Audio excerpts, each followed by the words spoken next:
Ricordiamo che fra l'altro in Veneto dai 12 ai 19 anni ormai il 55%, quindi più di un ragazzo su due si è vaccinato. Guarda ai giovani, il presidente della regione Zaia da Mogliano per il Vax Day allestito allo stadio.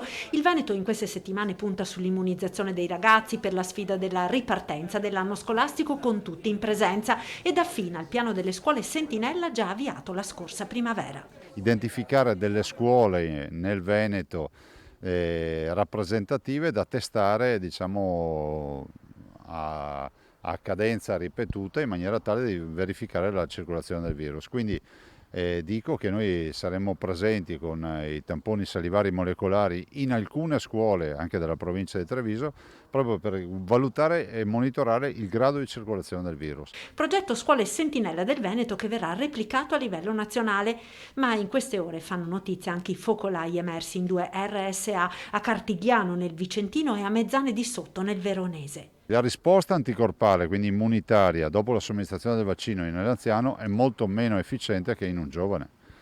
E il vaccino ha nel bugiardino dichiarato che la risposta anticorpale avviene nel 96% dei casi, quindi fatti 100 i vaccinati, 96 avranno gli anticorpi.